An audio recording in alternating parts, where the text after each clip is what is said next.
To enjoy this and other great episodes on Patreon, check out the link in the description and subscribe via the Black Kluge tier for full access to over 100 exclusive episodes. For those of you who would like some QF swag on Teepublic, t-shirts, magnets, mugs, what have you, also click on the link in the description. First of all, the nerve of your fucking ass to call me and tell me your fucking problem. It's not my... Fuck off. Get lost. Get off and take your stupid subscription and cancel. Who cares, Dina? Fuck you. Fuck you, cunt. Fuck you. Do your audience a favor. Get lost. Don't do my audience. I'll do my audience whatever I want. I'll piss on this audience if I... Douche. I do have issues about people leaving me. I want to control everyone in my atmosphere.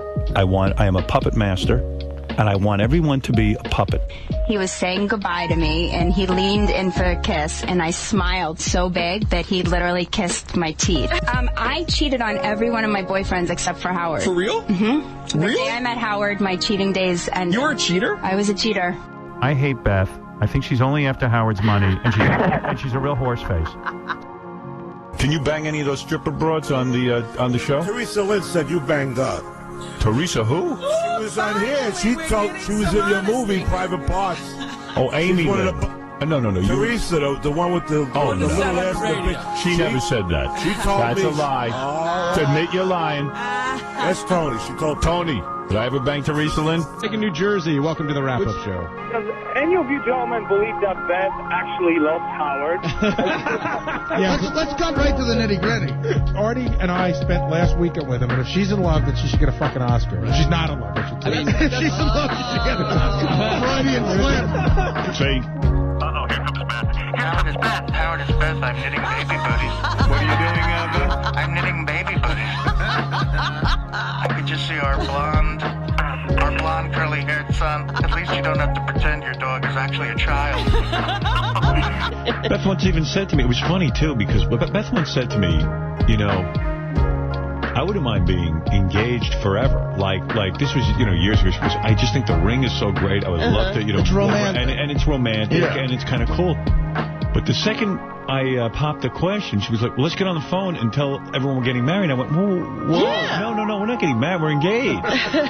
There's no such thing. You know what it is? I'm so self-important, I just don't even remember meeting anyone. She was up here one day and I introduced you to Oh, her. yeah? Yeah. What the people are So I'm cured. I'm not going to be cured of any. I am me. I am just going to a psychiatrist so that I can feel better about certain issues in my life. That's all.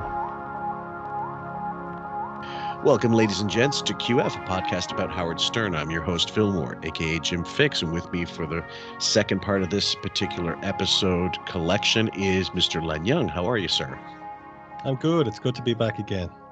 Yes, we're a lot luckier than some poor sods down in the North Atlantic with the, not North Atlantic, but, down south of St. John's towards the wreck. We've been following that, Len and I, for a while, like since it's been happening and just kind of going through the permutations.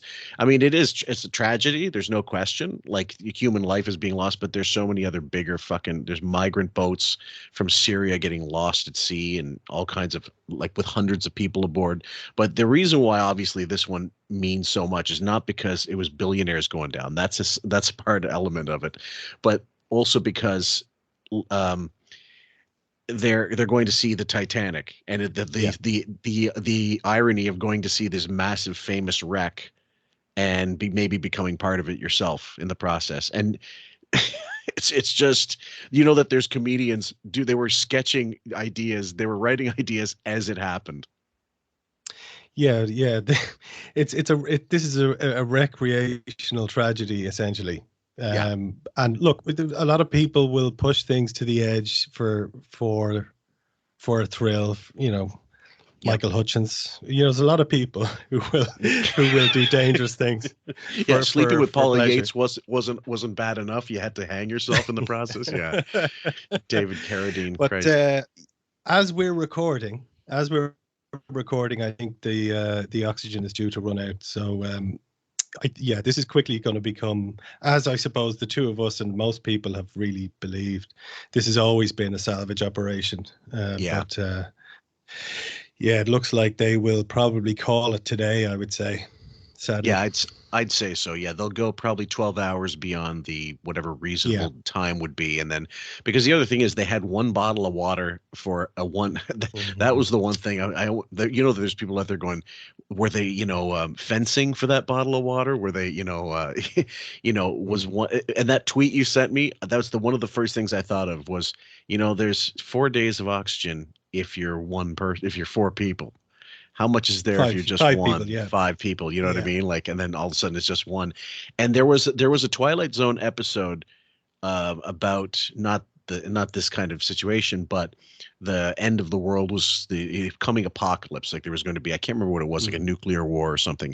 And then it was announced that it was either a test. I can't remember the exact one. I watched it when I was a kid, and people went nuts in the community, like saying all kinds of things, like fighting each other. And then it was afterwards like, oh, back to business as normal. This has been a little ripple in the waters. That never happened. We didn't go after each other with chainsaws. And that might be what happened. Hopefully they all went quickly if they had to go, and it was just an implosion like you theorized early on.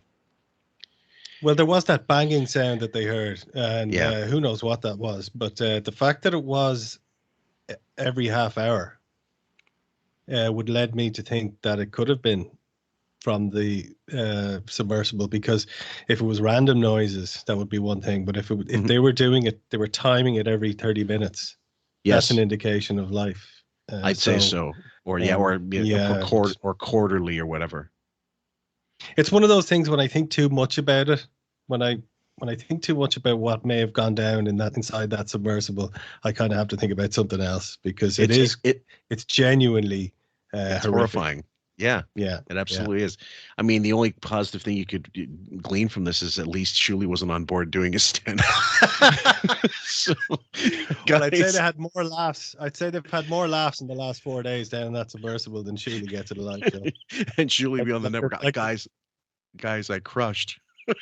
Yeah, like the waiting room with slow kettering, as Nick DiPaolo called it once. Exactly. Guys, we are handling the Shuli Network Part 2. This is actually the Artie versus the Hack Pack thing that we already put on YouTube, and we're going into the wrap-up show. And it's a long one, so we're going to go right into it. So here we go.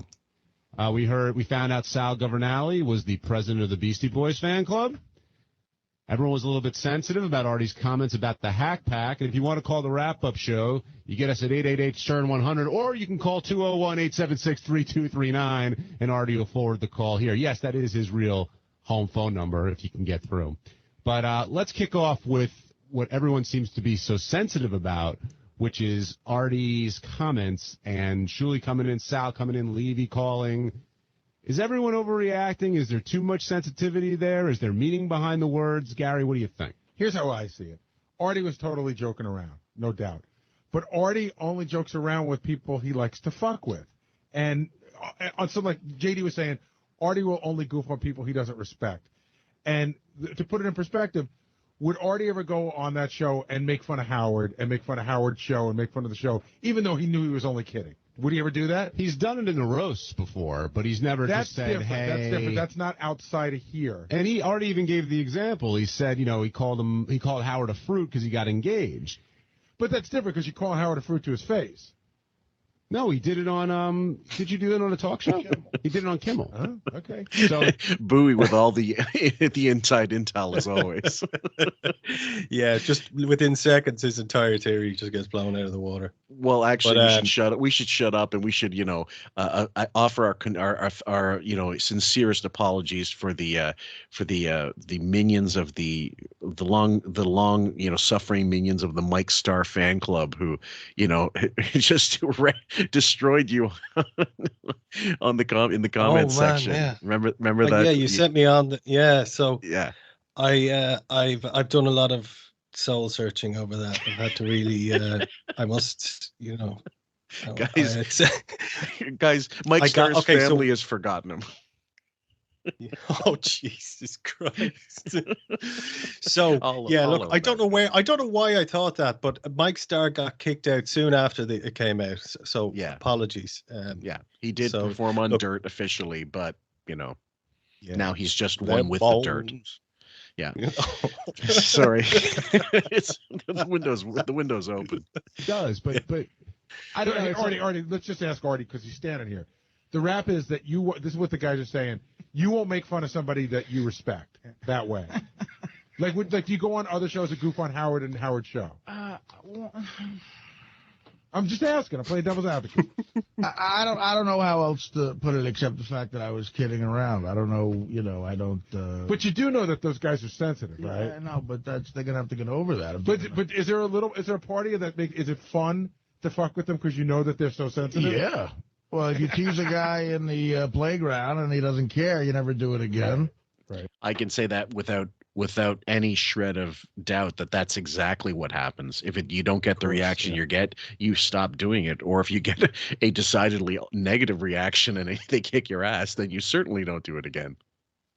Oh yeah, like if it's a bit like a killer whale playing with a couple of killer whales playing with a sea lion. Mm-hmm. It's easy.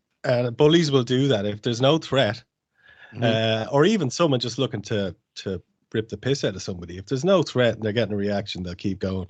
But that reaction can become fairly vociferous, and that's it. End of story. But look, I think with Artie here, he's just exasperated at this point. Yeah. Oh, because he had 45 minutes of this in the studio, and now he's going into the wrap-up show. Thank God he did that day. But he's exasperated, and look, we'll hear him get further frustrated by this. But it's I don't blame him because he's in a position where he's having to try to, I suppose, self-censor, isn't it? Like what that's what he's being asked to do. Well, I mean, if you take the parallel of the Sal and Richard versus Artie situation, he's explained he did in the process of one of the wrap-up shows, he's saying, look guys, I'll have to censor myself. Like, we don't care. He goes, no, they're gonna care. They're gonna get upset. They've already verbalized that they got upset because I made fun of their fucking repetitive interruption calls. So clearly I can't do it anymore, otherwise this is going to happen again.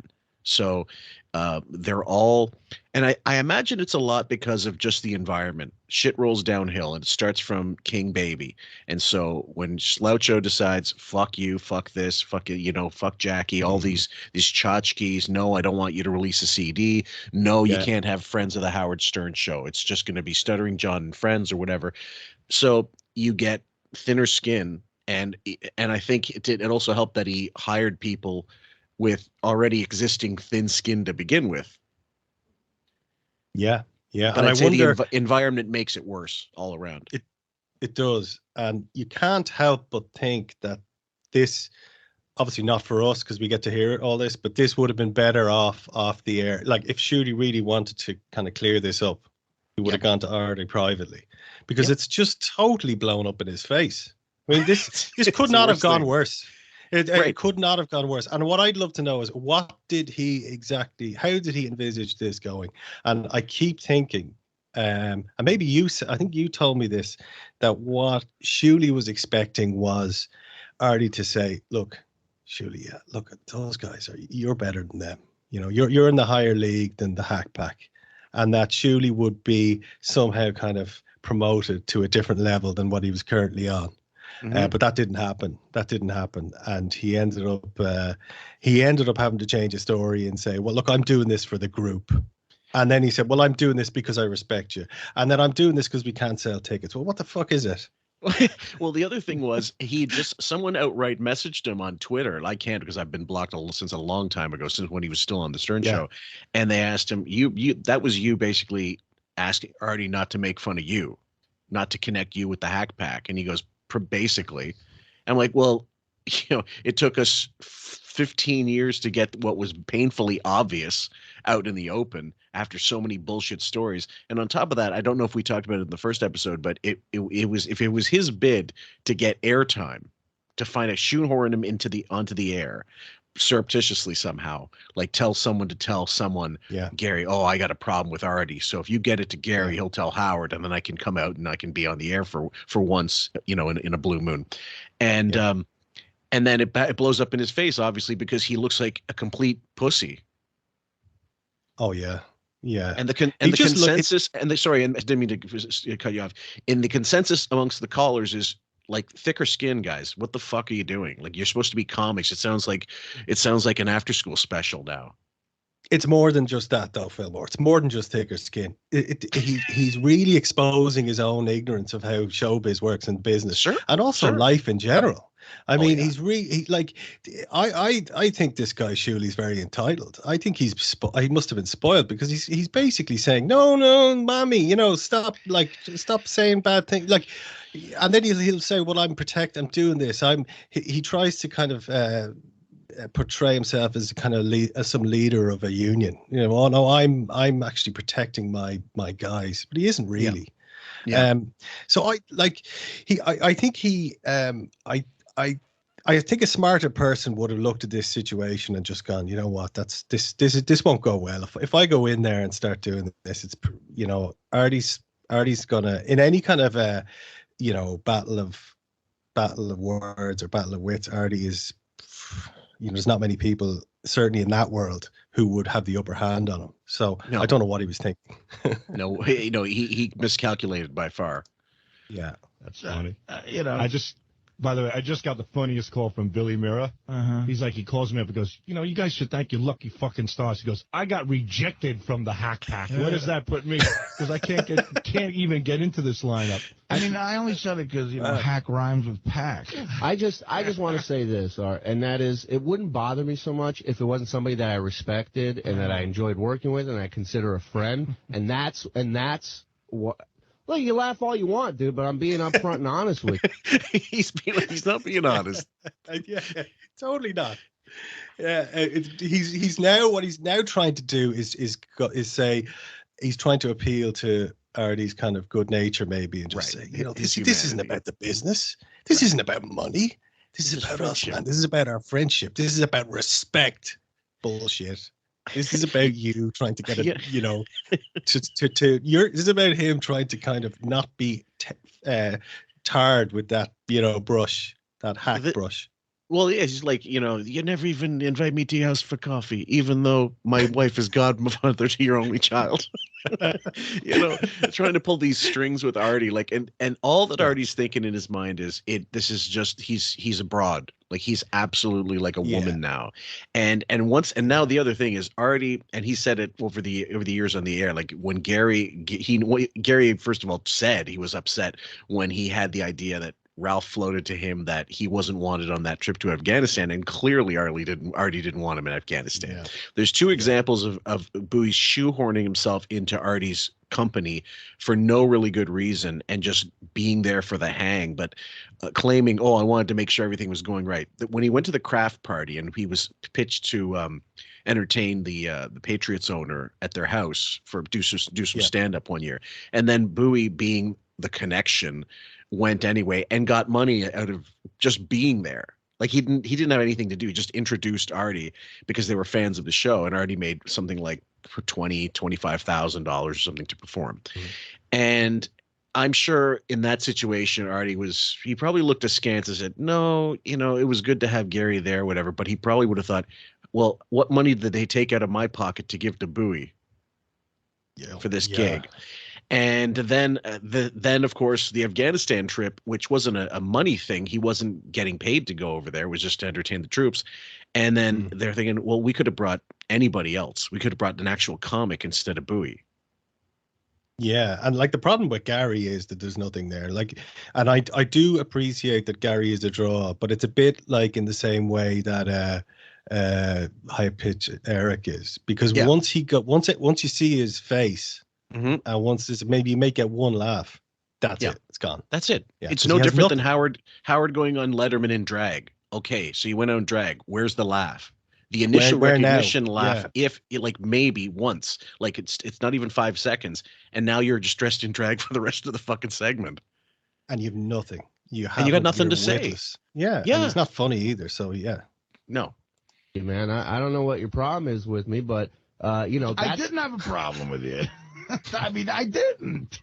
All right. Well, I'm just telling you where I'm coming from. That's all. I know. All right. All right. Good. I think one of the most interesting. I'll watch my mouth from now on. No, say whatever you want. I don't give a shit at this point. Say whatever you want. I don't care. Okay. If you don't care, why are you making this a fucking issue, even on the wrap-up show? You fucking nitwit. No, of course he cares. Do you know what that reminds me of? When you're walking through the street at like 2 a.m, Sure. And you walk by a bar and you see a guy standing there just exasperated with his eyes, permanently focused up to the heavens, and a woman there screaming at him, going, and you didn't do, and you did, that's what Artie looks like now. We can't see it, we don't have video, but that's what I expect. He's just sick of this, and his opinion, you could tell his opinion of Shuli that this day just has plummeted. Well, he has that one line I'll never forget. It was on the Nick and Artie show, and he goes, you're a man when you identify with the serial killer from Silence of the Lambs when that broad is in the cave and she won't shut up. And he's put the lotion in the basket. Put the lotion in the basket. Please, I'll call my mother. Put the lotion in the fucking basket. And he goes, you start to like him. He kidnapped an annoying broad. It's Ted Levine, God, fantastic. Should have got an Oscar for that fucking role. But either way, he's exasperated on so many levels, but also the fact that that what kind of, first of all, you can hear Shuli's awful, god awful, like arrogance, like too cool for school ads. You're like, I don't care, man. Say what you want. If you really don't care, don't come in. And if you really don't care, it's over. It's settled. You already did it. But you had to come in because you wanted more fucking airtime. Or you thought you're going to get into a corner. You're going to get more callers on the air defending Artie, not you. Yeah. Oh, I mean, if you want to turn this into, we've heard it in the last episode, and you'll hear it again. Mm-hmm. Yeah, the court of public opinion is not going to side with the hack. No, and they're both hacks, but there's one worse than other. Well, yeah, and I believe on the wrap-up show they weren't as selective with the callers as Howard would be, with a note attached saying like, oh, so and so calling in from so and so from somewhere wants to talk about X, and so he can pick and choose. It's not random, which it used to be in the old days. And and then with the wrap-up show, it would literally be Todd from Michigan wants to talk, and that's it. Yeah. And so they'd just be random cross-section of people, and most people would hate Shuli. Most people are Team Shuli. I'm Team Artie for whatever reason. Yeah. So I think one of the most interesting points that Artie made during that whole thing, Shuli, was if he really thought you guys were hacks or whatever else, why would he work with you? Why would he keep booking you? Why would he keep using all of you guys? But you heard the clip. Did that sound like it was in a joke context? Yeah, and then I said Levy's a great comic, and even Howard said he thought it was joking around. Well, all of us, right? And when the guy says, are the Killers of Comedy new comics just doing it just because they can draw people in? Why wouldn't you say like, no, they're not new comics, or at least state that you know us. You make it sound like you don't even know us.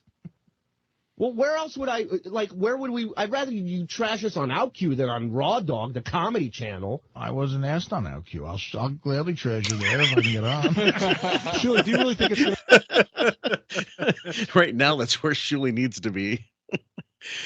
This is worse than I remember. Like this, Shuli is like, why would you say this? So Artie has to go on a comedy channel and say, they're a seasoned veteran. Shuli's a great comic. And, he's not going to do that. Does Shuli not understand the very nature of Artie's kind of style and on radio? I don't think he does.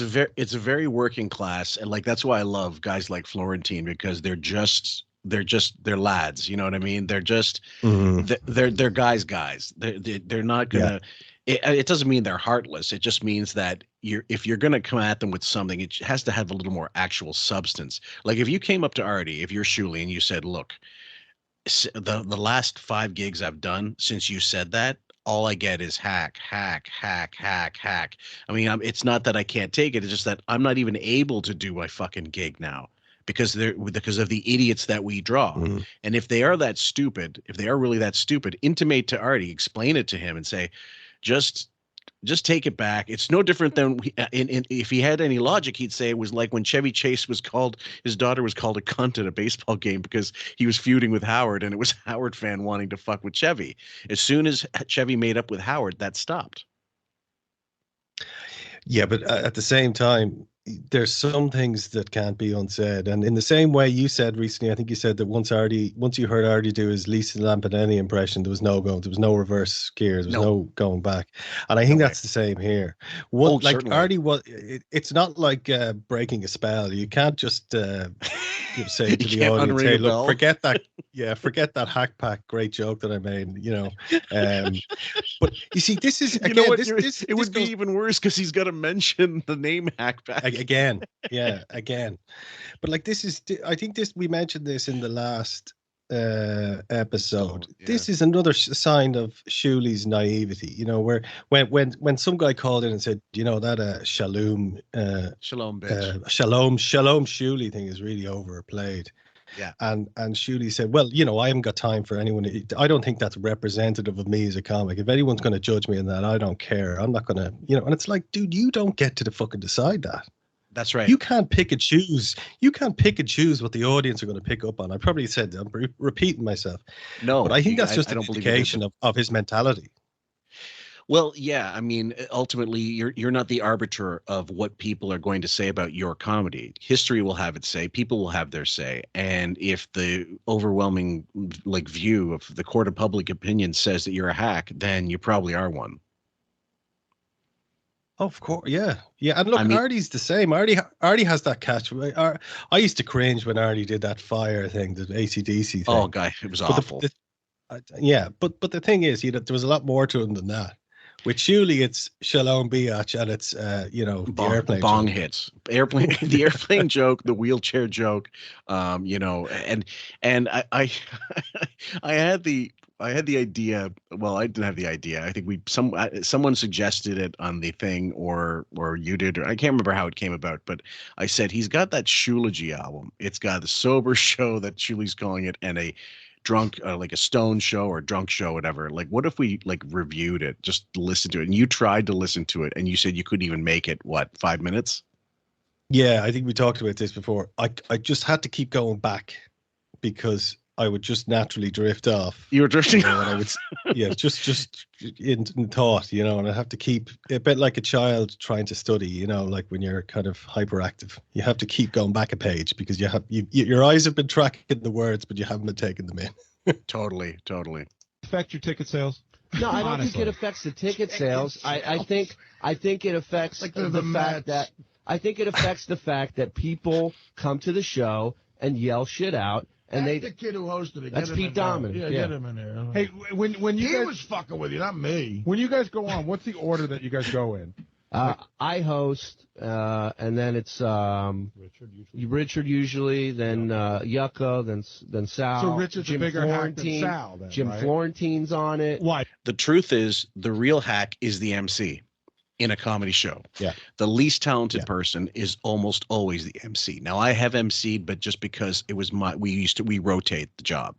But there are definitely people that, in our circle that are absolutely the cream of the crop, can almost always be counted on to get laughs for a number of reasons. I think I'm okay. I'm not at the top, but I'm pretty damn good. But the way those shows would work, he has to have more material, if you want to call it that, than Richard. But why is Richard going after? Why are you introducing Richard? Why shouldn't Richard, the starting guy, be the MC? Well, the reason is because you're no one's coming to see you, and they're still not coming to see him. If Richard goes on first, half the audience are probably going to go, well, that's the reason I came. I'm gone. Yep, absolutely. You have to keep Richard later. Yeah. Depending on where you stand. Well, I would think that if Richard goes before you, you're the better hack and he's the worst hack. I'm hack number 3. Richard's hack number 1. Yeah. Will, what do you think of all this? About these guys? Yeah. I know about the situation. I think there's an element of it from Artie that's a little bit serious. I think he does kind of think they're not that funny.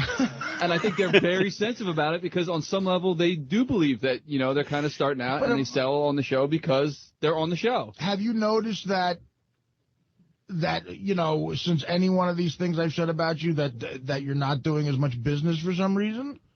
No, it's not that. It's just a question of... What is it then? I think, can I jump in? I don't think they care about ticket sales. I think their feelings are hurt. They respect you and they look up to you. Oh my Lord.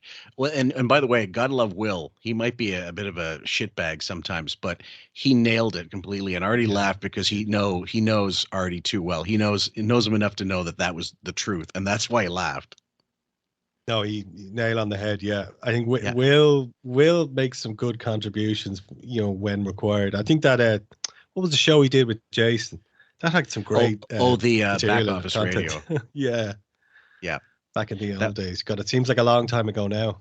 Oh yeah, it's literally 10 years ago now, like 10 years and a few months since that show was put into the toilet.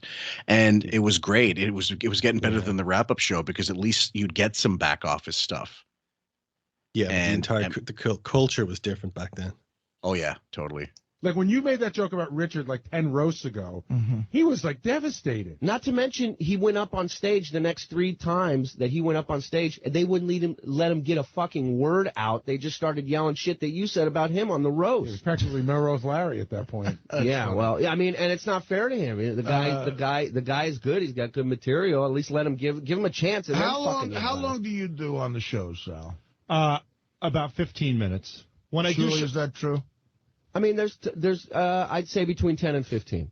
It all depends, too. If there's less guys, you do the same 10 minutes? Yeah, about the same right now. I've been doing it. What are some of your jokes? I don't want to I'll tell you what they are. They all have the N-word in them, the Jew word in them. You do stuff about Gary's teeth? No, not one Gary teeth. No, is that true, Shuli? He doesn't do one. Can you tell me any show stuff? Can you tell me one joke in your act that doesn't? Now, Artie, first of all, not one to talk because he used a lot of show stuff in his stand-up and almost crutched on it, unfortunately. And it's too bad because he was a really good sketch comic in Mad TV. When you see certain sketches of his, he was really, really good. I don't think he's a great actor per se, but he's definitely a great foil and a phenomenal second mic. Yeah. Oh my God. Well, on the Stern Show, I think that's where, and even Nick and Artie as well, I think that's where his real strength was. I never got on well with his stand-up. I just couldn't handle it. No. I do enjoy. I watch Elf with my kids at Christmas, and I do always enjoy seeing Artie in it. But yeah, look, he's not Laurence Olivier. No, he's not. Bring in some sort of ethnic person. No, but that's like Lisa Lampanelli. That's my thing. That's my forte. I like doing. But he does a lot of relationship stuff that has nothing to do with racial. I tell you, I saw him in AC a few weeks ago, and that set was like the most racist. That's what I thought when I saw you. It was funny, but I mean, geez, Louise. What percentage, Will? What percentage of the jokes were racist? 100%. It was all. I'm not surprised. There's no transparency there. Like literally he's saying he's a racist on stage, and that's who they're playing to. I love when Sal said it's my forte. They're talking about relationships. Yeah. My forte is telling really offensive hack racist jokes. That's my true calling in life. Honestly, one of them, I think he's gonna give an example of one. If I'm not mistaken, this happens. He gives one, and then Artie gives one as well. That's just about slightly less hacky, but it's still upper hack level. Went down the list. He went hit the blacks, then he hit the Jews, then he hit the Koreans. What's a black joke you do? I don't know. What is it? You know how it is. I don't know. It's one you told me before you're working on. That was funny. The one with the fingers. No, that's one I'm working. You're working on the Pitbull joke. So I was working on. It's done. What is it? How's that one go again? The Pitbull joke is the other day I've been very tense lately. So the other day, I can see already. So the other day I'm walking down the street and I see an African American man walking a pit bull, and I ran to the other side of the road because I've heard those things can just go crazy and out of nowhere can kill you. And plus, I've heard the same thing about pit bulls. So now, what's yours? Well, the one I was trying to work on one. I don't want to get into it. Well, I want to hear it. I once dated a black girl that fingered my ass, but she bothered me because she wouldn't wash her hands afterwards, and I didn't know which finger was dirty. So that's the one I want to show you. Oh my God! And this was something he used This was something he used in a phony phone call with that one. Do you remember the one? You guys are sick. You really need professional help. Lamar. Yeah, that was Lamar, whatever his name. Yeah, that was the one. That's a great one. And I love the phony phone call, but there was nothing clever about it. It was just a matter of their reactions. If you don't get those reactions from the people you're calling, it doesn't work. I think what's really funny about that is whenever you ask anyone to tell a joke in their normal, just explain that joke to me. Right. It's always going to sound, always going to sound terrible. It could be the greatest joke of the world or the worst, and it'll just always sound the same. It's like, so I was on an airplane and there was a guy and he spoke Hebrew, and I just said to him, go fuck your mother in her asshole. That's a joke. Right. Now, I think that's probably about as funny as Shuli's retelling or telling of it. But that was his Citizen Kane. Well, the thing is, the only person I've known to be able to tell a joke like repeatedly and still get me to laugh, there's two. Gilbert was one, and like every time he told the Paul Lynde joke, I laughed because it was a phenomenal joke, though. Like it's just a great story. And then anytime Norm Macdonald would just matter of factly tell stories, you just laugh at Norm almost instinctively. There are a few guys, especially on the At Stern show, who, to me, the gags are like listening to an old record that you love. Like so it's all about. It's not just about the payoff of the punchline, or it's how it's told. It's it's just they're just gifted. They're gifted people. They're funny people. They're everything Shuli isn't. Yes. And I love listening back to the Bob Uecker. I think that whole Bob Uecker thing was just glorious. I remember hearing that the day, and I just thought, to me, that was what I loved most about the show. If you had someone like Norm and Artie there, and they're telling stories like Bob Uecker, and like Mr. Belvedere sat in his own balls and all that stuff. Yeah, he was a giant fag. Listen, I think I sent you the wrap-up show where Norm came in and he stuck around for the wrap-up show with Artie. Did I send you that one? No, I don't think so. Maybe you did. I'll have to check. Anyway, I'll send you a proper copy over email. But the two of them are doing story. They're just riffing like one after the. Yeah. They really could have been like a Tim and Tom, or they could have been like a Rowan and Martin or something. They could have been Wayne and Schuster, a comedy team if they really wanted to, because they knew each other's shorthand so well. And also they shared comic sensibilities, and Artie would have been a lot funnier with Norm, like being, than himself, than by himself. Norm doesn't need anybody to be funny, but together Artie would have got a little bit, it would have rubbed off on him, I think, a little bit. Because when you theoretically, if you play where you hang around good comics long enough, some of that you should be able to pick up something, unless you're instinctively a fucking shit comic like Shuli clearly is. So anyway, we'll continue, guys. The fact that shit is the same color as a black person. And the fact that a pit bull is just as dangerous as a black person. Yeah. No, a killer, murderer. Pete, did you think I was being disrespectful to them in any way, shape, or form? Let's introduce Pete. Yeah, this is Pete Dominic, who hosts Raw Dog Comedy by Request, which is on noon Eastern. There's your plug, Pete. Thanks, guys. You're somewhat objective in this situation. You were there. When Artie said what he said, was he kidding? Was he serious? What did you think, Pete? The other day I heard Artie on the show refer to the girls, the hookers were from Oregon, and then he said Oregon. And I thought, how that's so funny. It's a play on. I thought I laughed out loud in my car. Same thing here. He didn't think about it at all. Whack pack, hack pack. Right. But I didn't have it premeditated. Yeah, I'm saying not everyone, just people in Oregon who aren't whores. The thing is that there's an unspoken rule. There's an unspoken rule that I, as a comedian in New York, who's been working in New York 10 years, all the clubs, if you get slammed, it doesn't matter how bad it hurts. If it's funny, that's all that matters. Artie slammed me twice on your show today and on my show. The whole show he slammed me. And today he said, it's Pete Dominic. I mean, who listens to the show besides his wife and family? I'm like, hey, wait, that was funny.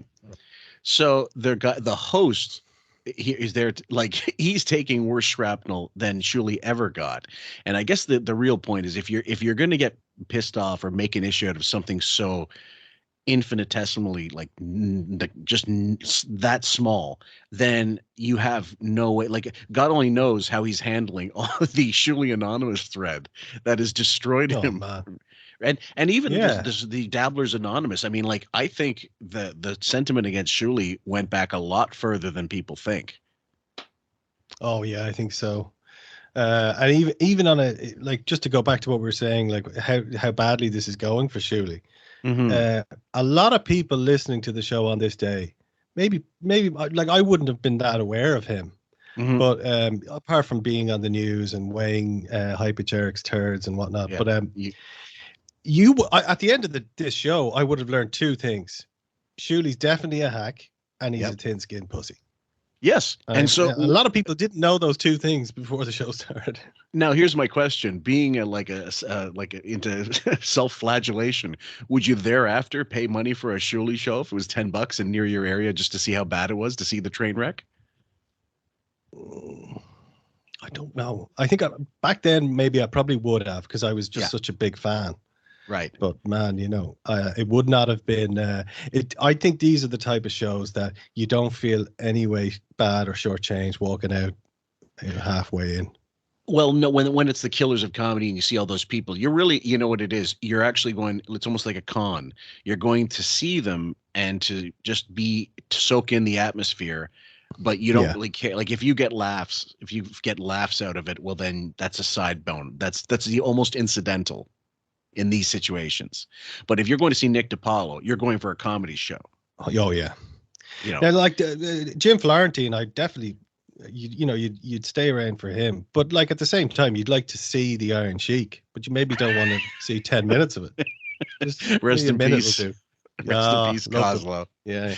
I wasn't a big fan, and he was about my time, but him and Nikolai Volkov, those boots, those iconic boots, man, they should be going in the Smithsonian or something.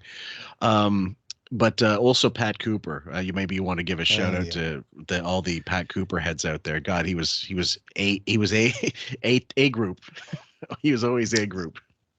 Pat is one of those, like I just mentioned with with Gilbert and a few of the others. He's some Norm. Pat is in that league for me, in that he just has something that, it's rare. He could just read the phone book and make you laugh. He was always good. I used to love when he would come in. I used to love when he would attack anyone who came in and just was fearless with Howard and just go for the jugular. I loved, but he was always funny. And I think there was one show when they did a roast of him, and Shuli was there and roasted him, which is just, I think you sent it to me recently, and it is astonishing. It's just astonishing. Well, when we finally get into our dismantling of Shuli, that's going to be one of the clips. But I remember thinking, Pat Cooper, Kevin Brennan is Pat Cooper if Pat were 1,000 times less funny and a lot swishier. And just because Kevin has a little affectation, he almost seems like he should be, hello, Frisco, but bitchy. Pat was never bitchy. Pat was an Italian through and through. He screamed like every disgruntled Italian dad I ever knew. So Kevin Brennan is too strong a flavor for me to listen to regularly. Now, you'd say the same about Pat Cooper, but Pat Cooper had a mind, he was so quick. He was just lightning quick. Well, I sent you the clips from that Shut Up and Listen documentary, and he hit the nail right on the head with his take on Howard.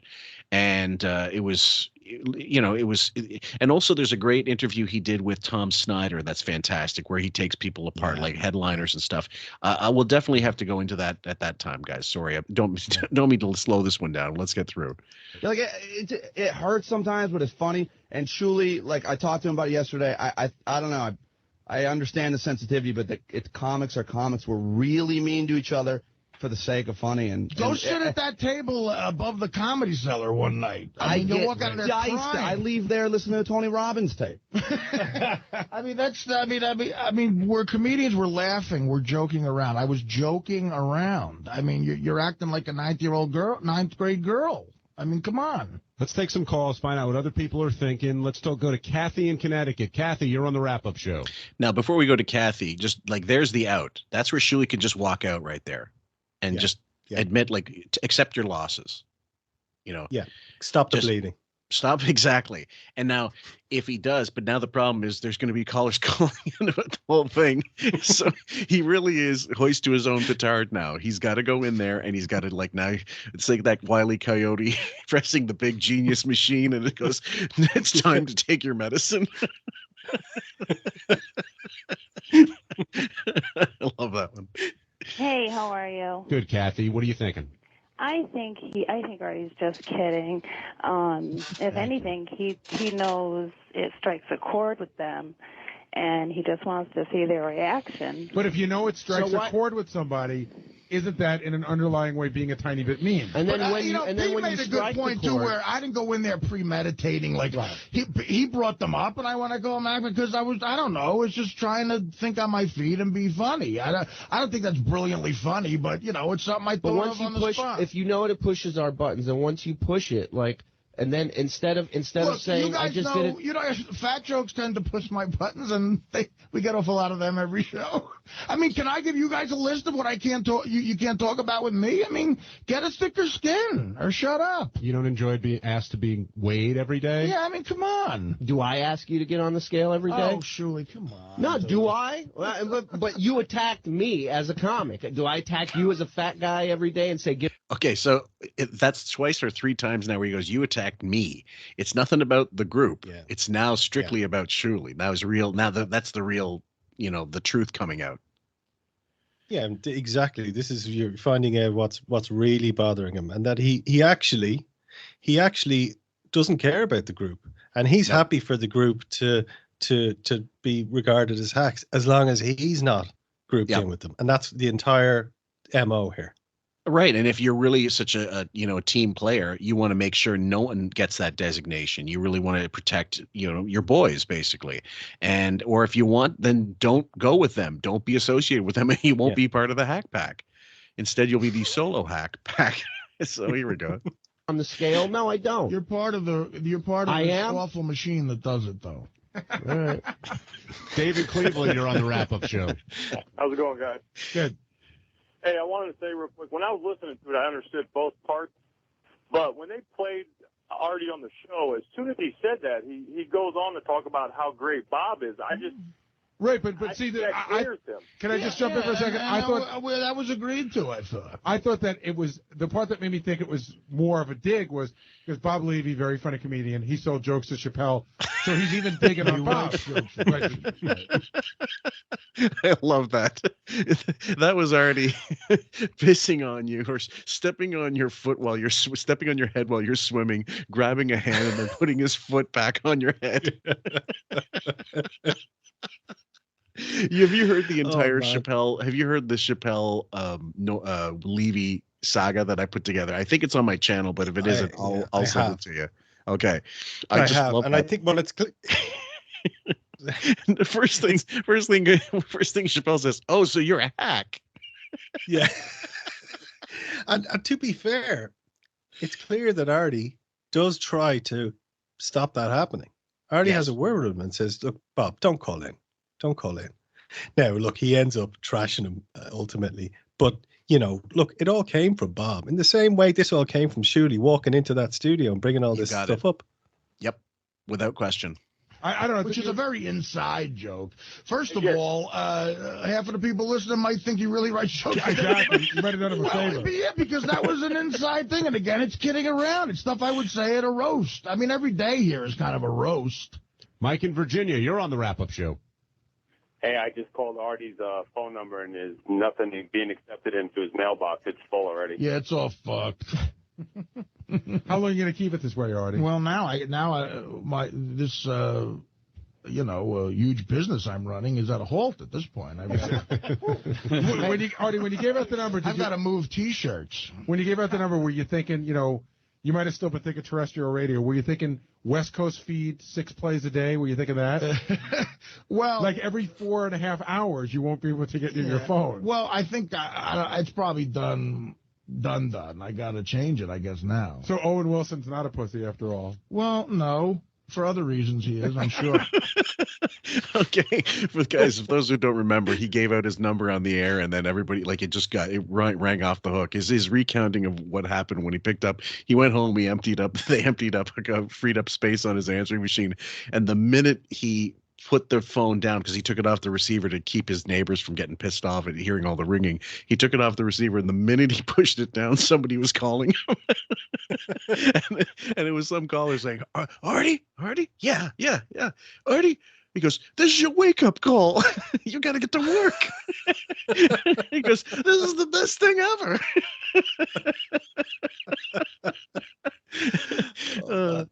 I wonder how many messages and phone calls Chris Wilding would get if he gave out his number now. Depends from the OutQ network fan, maybe a bunch. I don't know. Mike, what do you think of this whole situation? I think it's very fucked up what he did to the whack pack. They're supposed to be his friends. I would never do that to the whack pack. Excuse me, the hack pack. Thank you. It is catchy. No, but my question is this. That's a great name. Let me ask you this. If you do it like you're saying, to bust our balls, push our buttons. So now the button's been pushed. Now you see we're pissed. Why would you dangle gigs over my head after that and say, look what Shuli talked himself out of? If it's solely just for ball busting purposes. I can be a motherfucker. Okay, so then be honest. How about that? Instead of being a motherfucker, be honest. How am I not being honest? What are you talking about? Because you're saying you're doing it just to bust our balls. You're playing around. It's just a joke. And then when you push the button and I come in and I say this pissed me off, then you go, well, listen to what Shuli talked himself out of. Listen to these gigs Shuli's not going to be on now. Well, Shuli, you went in like unsolicited, decided I'm going to go in after Artie, and didn't count on him maybe getting annoyed by the fact that, look, what the fuck is your problem? And if you had not said anything, you'd still be getting gigs, and you will anyway. He's not keeping anything from you, knowing Artie. But you can't take responsibility for this. No, not whatsoever. So he's got his own bit of narcissism, not just the Shuli network, which is a joke, by the way. Oh yeah, it's not a real network. Yeah, it's not a real joke either, because it's not funny. Yeah. but you know, what's Artie supposed to do? Because what Shuli's done is kind of out himself as just being a thin-skinned handful. And he isn't particularly funny. So Artie knows I got this guy now that I got to bring with me, and I got to watch my P's and Q's because I might offend him. I don't need that. Like, he's got enough to be doing in terms of doing a show and whatever. He doesn't have to be worrying about Shuli's delicate feelings the whole time. Yeah, holding his hand. Yeah.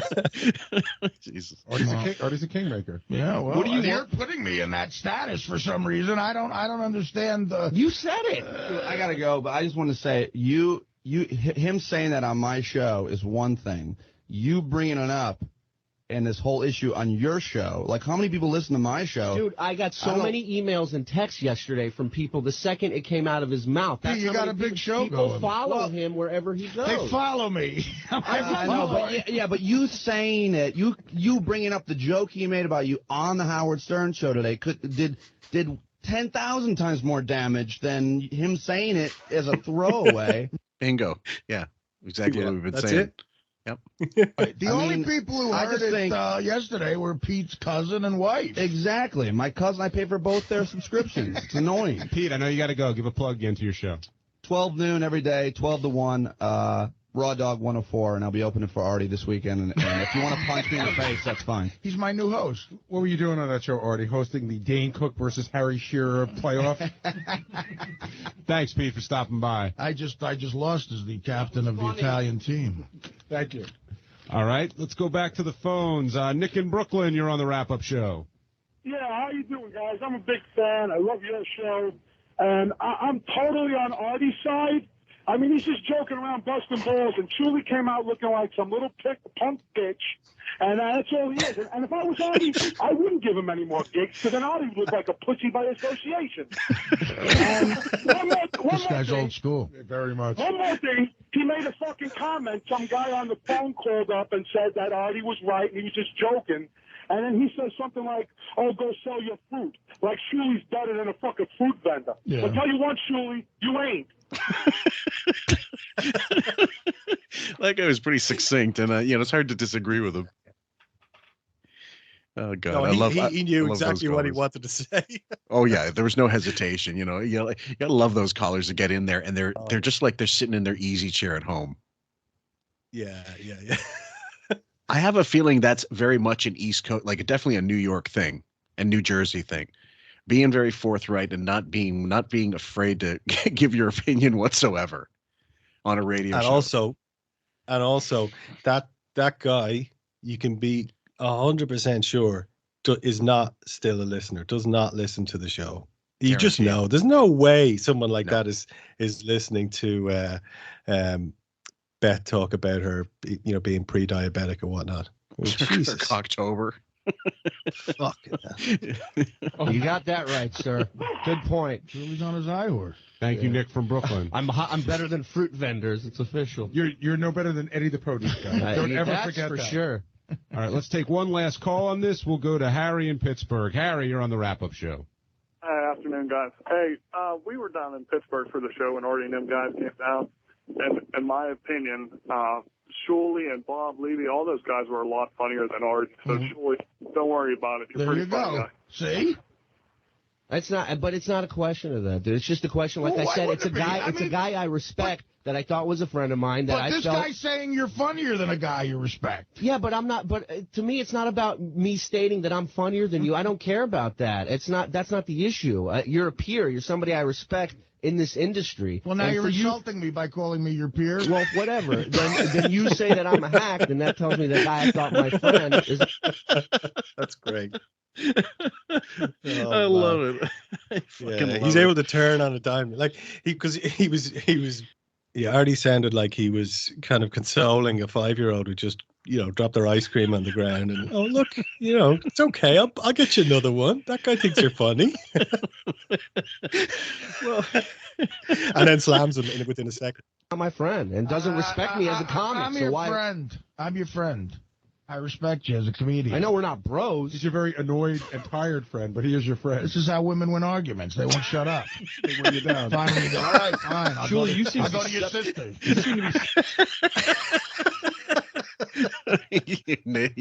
Distilled the pure essence of the whole argument. Yeah, absolutely. Yeah. Jesus Christ. Separating yourself though from the rest of the guys. Do you feel like fine, Julie? I'll go to your wedding. No, I'm doing this for the group. I'm doing this for all. You're fucking full of shit. You're full of shit. Man. There's some comments about him that I had to clear off the thing because they got a little too racial, shall we say. But okay. Shuli is a guy who polarizes people so much they either hate him or want to kill him. There's two, most people just don't like him, but he's this is how he shows he's not likable. He's like a little snake going from reason to reason to reason, whatever fits the fucking bit. So this is a guy that will never ever cop. Like he could be in bed caught fucking some side piece, and his wife catches him, and he would deny it to her face in the process of being like completely starkers and saying like, oh no, she, I fell on her, and I just came out of the shower and she was there, spread eagle, and and insist on it and never back down off it. That is not a particularly admirable quality. I think it's a couple of things though with Shuli, because it's obviously what he's showing here, which is just this kind of butthurt, sensitive, whiny kind of guy. But that combined with then that total misplaced arrogance that he has, and that that's he walks around like so it's a few things in combination. Yeah, it's I don't feel that anybody in this group is a hack. To me, a hack is somebody who's... What, you think you're a better comic than Richard Christie, right? I've been doing it longer, absolutely. Are there different levels? Jesus. But hold on. Okay, so there is part of the whole thing. We've talked about this. It's erroneous. You don't completely. Yeah, we've gone through this, so we don't need to go through. But that in a nutshell, if I wanted to make that a soundbite, that would be him. I have to be better. I've been doing it longer, and this isn't like a 20-year-old or a 19-year-old or an 18-year-old starting out comedy and then going, well, listen, I've been doing it since I was 13, and I know I'm better. It's someone who should know by now that it's merit based. It's not by length of service. It's not a union. He's not factoring in natural talent and all these things that we've talked about of people just have something that you can't put your finger on. They're funny when no one knows why they're just funny. He's not factoring in any of that. It's just this is nonsense. The guy's an idiot. Well, yeah. So now you're going like unlikable, untalented, stupid, annoying. What are you left with? What, handsome? Naive. No. He's probably not even a good pot salesman. I don't know. Oh God, Jesus Christ! He's good at Counter-Strike. Oh, I'm sorry. What's that? He's good at Counter-Strike, apparently. Well, not in this Can you argument. imagine? Well, still waiting for the counter. Instead, he's the bean counter when all these fucking receipts come in from certain gigs, and everybody's what's his name? What was his name? Ray DeVito he can't get like a bus fare back. I don't know. It's brutal. Man, yeah. Anyway, and you were saying just before we started we're keeping a tote board of his Patreon subscribers, and they're constantly trending down. But the whole Shuli, since the Stuttering John's still maintaining a no podcasting stance, Shuli's been losing business ever since, and the trend is forever downward, and no matter what he does, he can't stem that. And I don't know that he's doing anything more or less. In fact, he might even be doing fewer shows and getting, lesser returns as a result. Well, he has nothing now. Like the Stuttering John thing is really, I mean, there is a floor to this. I don't know what it is, but there will always be people, I guess, who want to hear Shuli and probably want to hear some Stuttering John clips or whatever. But I mean, for the most part, I would say it's in terminal decline. And I don't see anything on the show. Now, I don't watch every show on the Shuli network. I don't have 6 hours or a day to sit there and watch this garbage, but I don't see anything. I do see a lot of fake drama. Yeah. I saw something where they were like trying to stage fights. They were trying to get into fights with Kevin Brennan, and very quickly that just gets tiresome. And then where do you go? They've nothing. Well, that's it. It's like the killers of comedy shows themselves. They just bore it into the ground, and then all of a sudden, and I mean, you'd think after something like that, Shuli was there. He was there with Levy as it was happening. You think he would have learned over the years. Oh, we can't overdo this because there will be diminishing returns. There has to be something else or something different. He's too stupid. This is the thing. He just doesn't have he doesn't have the foresight to go, right, we have something here. We can kind of nurture this and get the most out of it and play the long game. Or we can just squeeze the life out of it for as much money as we can. But obviously he didn't realize that what would happen there is that he would just get a massive amount of hate from it, which is what's happening. And now now it's just all one way. It's going one direction. But I think Shuli is very similar to John. I mean, that's the thing that a lot of people are probably noticing. There's just a lot of similarities with the two of them. We just covered Hurricane Sandy episode 5, and Shuli. We wrapped up Shuli in episode 4 because he was on the wrap-up show and talking all kinds of nonsense. And again, with that same awful lack of humility, that arrogance of like, you know what, I came in and I'd fucking delivered. And he became a shittier version of Stuttering John for the purposes of trying to get on the air, and he failed. And he went home to his wife and he's like, I fucked up. This is not going to lead to me getting the Artie cheer because I know I wasn't even getting paid. There's no way nobody's going to tell me that he got like Artie money or even extra thousand to show up and be in that seat during Hurricane Sandy. And then now he's completely thrown everybody under the bus in the back room. Tim Sabian, Bowie, everybody else that didn't want to show up, and the Howard TV crew. And that was the trade-off for nothing. It was a wasted fucking gambit. But again, I go, sorry, go on. A smart person would know this being the outcome, like chess, before you even try to do it. Yeah. And a smart person would look at it and go, okay, so I'm going to go in there and I'm going to just go all guns blazing and trash everyone. Right. What happens then? Right. What do I do tomorrow? Say Howard loves it. Say Howard thinks this is great. How is that sustainable? How am I going to do that next week, next month, next year? I'm not. You have to have something that is like what Artie did, which is just naturally funny and something that you're not going to piss out. Now, he ultimately did piss everyone off, but he got 10 years out of it. Well, yeah, just about. He and the thing was that was I found funny was Shuli also didn't have the brains to realize there was a different Howard at that time, almost 2013, where he got used to not having Artie there anymore, so that he wanted that extra time to talk more about bullshit and rant and dead air, and so he wasn't willing to let a third mic have a piece of that air. Yeah. Oh, yeah. Like the sensibility is changing as well. The only time that would have worked maybe is 2010. But by the time the end of that year came around, he was just up in his own ass even that much more. So, like, it didn't matter if fucking Sam Kinison was in that chair with him. Sam wasn't going to get his mic potted down. He's not going to get anything because Howard couldn't give that up once he got it back.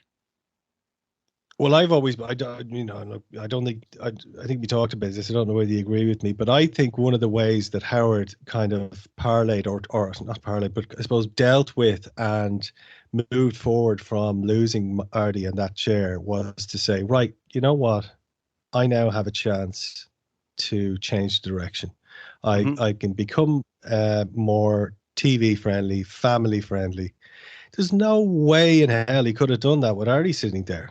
No way. I already hated those shows, as you know, as most of the old, fans of the show would dislike them because they're fake and they're contrived and all that. So I think that was probably something that kind of sustained Howard after losing Artie.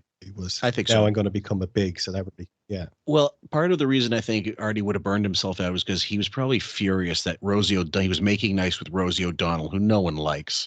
Yeah. And then, having that Lou Bellera, we talked about that in the first episode, and Amy Fisher on as as a guest judge or whatever. And he's like, this is the Howard Stern show. Come on. Like, what the fuck? And he got so disillusioned that he probably would have left had he not been let go eventually. I think he would have, yeah, because there's no way. Like, Artie is someone who is, even though he was diplomatic after he left, simply because he didn't want to close that door and burn that bridge. Sure. I think Artie is somebody who kind of would just naturally stay true. Like, Howard is not a real person. Howard doesn't even know himself, and he's just reacting to the environment around him and what can serve him, best. So I think Artie's not like that. Artie's just, he does what he does, and he's still the same guy. I guarantee, probably still the same sense of humor, all that, than he was. Oh, I'm certain of it. Yeah. Longer doesn't make you better. No, I disagree with that, and I think Artie would disagree with that too. I think the more you do it, the more years you do it, the better you get at it. If you're learning something, the more you do it, the better you get at it. But it doesn't always mean just because you've been doing it longer that you're better than someone. Do you think? No, I agree. Do you think you're a funnier comedian than Richard? I do. Yes. What about Sal? I can answer for that. Let me tell you something. Shuli goes into a venue with 1,000 hungry, rabid fans, and you know how hard it is for a host to get a show rolling. Mm-hmm. Nobody gets them and hooks them quicker than Shuli. He does a phenomenal job. So, what does that mean? Thank you for answering that. What? Stockbroker mode. Yeah, he's Ricky Roma right now. Ricky Roma. That's about as phony as you'll ever hear. You can tell. Yeah. You can actually tell listening to Sal that he doesn't believe what he's saying. Nobody hooks him quicker than Shuli. What does that mean? Nobody. You can hear him losing faith in what he's saying as he's saying it. Yeah, you can. You can see the blood in his mouth without him opening it. Christ. Well, I'm asking Shuli. No one's asking me to answer for him. But I'm just telling you the caliber of who Shuli is. I think so. Okay. Listen, I've been to those gigs. It's tough to be the first one out there. You were there. And I don't think Sal could walk out first. You know what I mean? I think somebody's got to come out and get it rolling. I think as soon as Sal comes out, you're predisposed to certain things and you're going to start yelling crap out. It's a tough crowd. Shuli's got to be out very tough crowd. It is. I think that's what it has to do a lot with, is that Shuli kind of separates himself from those guys, and he sees himself as a better comic, and he doesn't want to be lumped in with that quote-unquote hack pack. But I don't think of them as hacks. I want to say that. I don't think Sal, Richard, Bob, anybody, Jim, Yucko, I don't think any of them are hacks. I'm not the only one who calls Levy a hack, by the way. Yeah, but you're a good friend of his, though, bro. Don't you understand that? I think Levy's the only one old enough to really be be considered a hack. No, but again, I'm joking. Poor Levy's just getting like, it really is like seeing that person get run over by a car, like the March to Bataan death march, and then they like roll the body over one body, the tanks over one body, then another body, but instead of different bodies, it's fucking Levy.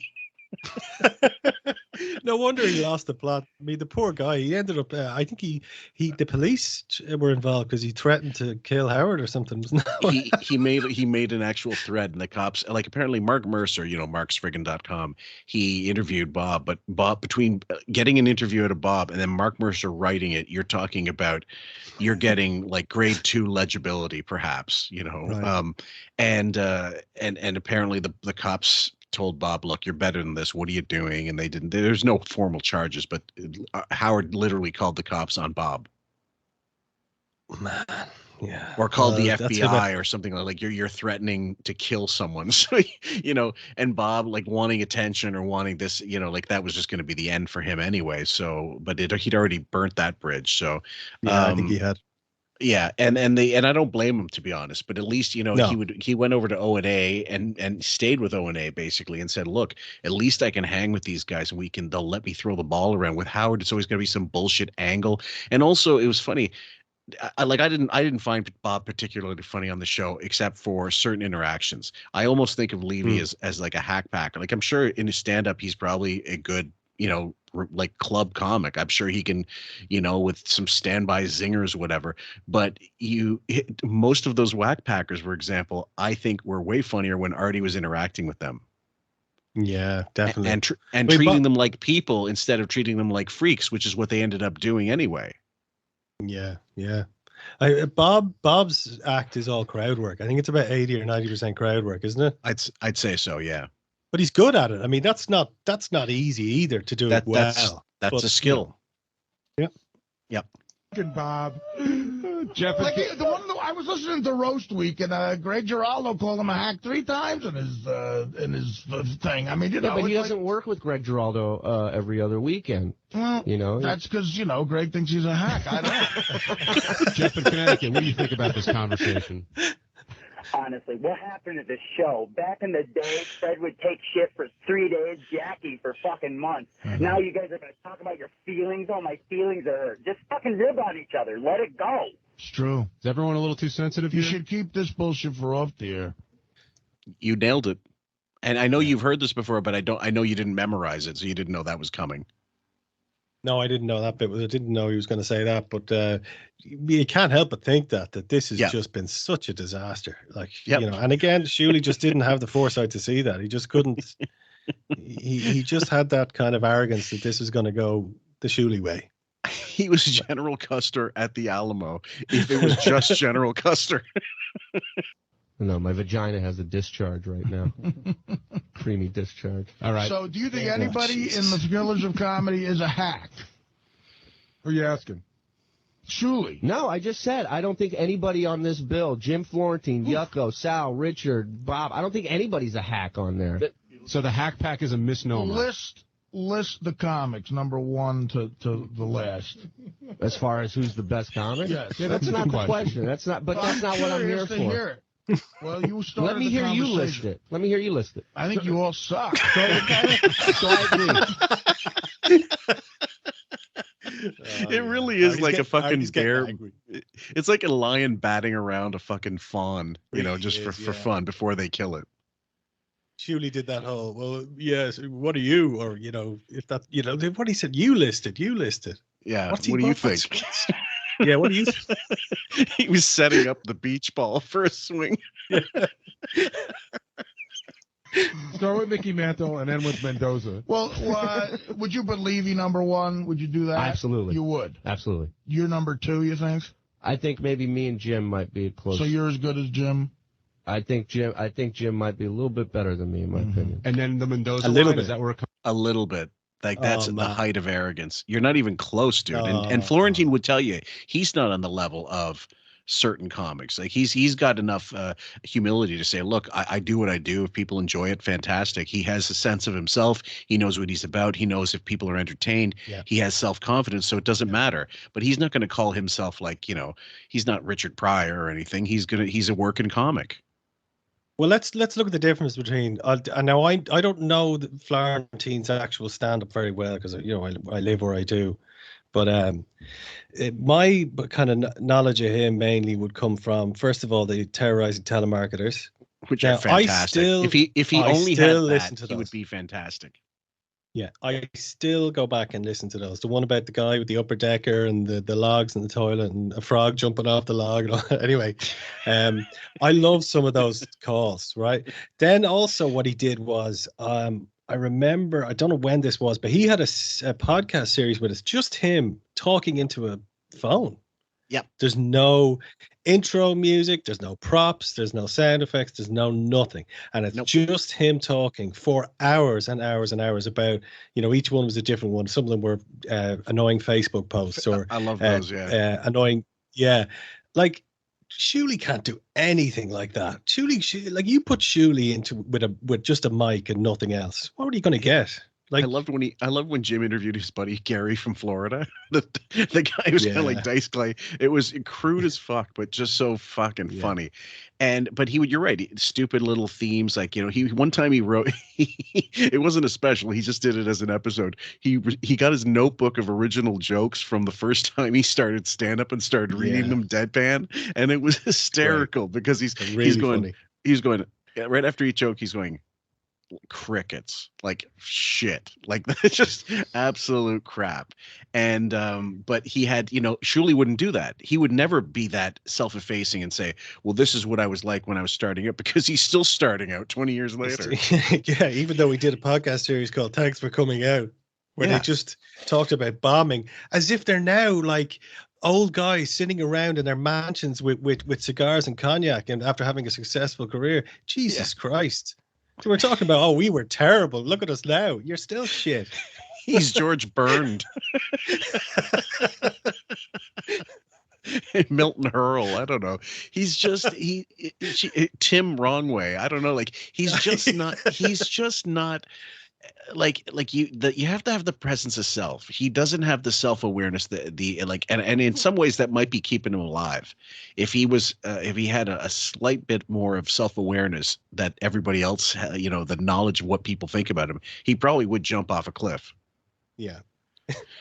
Because it's hard to live hated. I mean, like if you're John Wayne Gacy, you can make it work. But look, the difference between John Wayne Gacy and Shuli is John Wayne Gacy actually killed occasionally, and Twitter hadn't been invented or Reddit. No, absolutely not. So. Was in after that point, the Governale line. See, Sal doesn't know baseball, so he doesn't know. I mean, the point is, you guys are drawing that line, not me. Opinions and stupidity. I thought Mendoza was a fruit vendor. I'm sorry. we're all very lucky to be working. Absolutely. I mean, look, and we're in a very unique position to be on a show that sells tickets. I mean, come on. Right. Who do you think on that crew could sell tickets on their own, and who needs the help of the show to sell tickets? Like, could Richard and Sal go out on their own as just comedians that don't have the help of the Howard Stern show and sell out a show? Well, they don't have the time. Right. They physically wouldn't have the time to do it. Let me explain. What he means is they don't have enough time that they could physically put together. Minutes. They would have to get. Sal does 10 to 12, say 10 to 15. No, you have 45 minutes of material. Not 45. No, when I do shows by myself, if I do a show without the Killers or whatever, I do about 25. So why wouldn't you do 25? Because there's 5 guys. You'd have to get a headline. You need at least 35 to 40 minutes minimum. I don't have that. Right, you need to have 2 guys that could do like 15 or 20 minutes and then a headliner that does close to an hour. That's about right. Yeah, typically like 90-minute show, that's what you're looking for. And like 15 minutes for this, 10 minutes for this guy, 10, 15 minutes for that guy, and then a little break, and then all of a sudden the headliner goes out, and that's a full flowing show. I can only imagine what those fucking Killers of Comedy shows were like.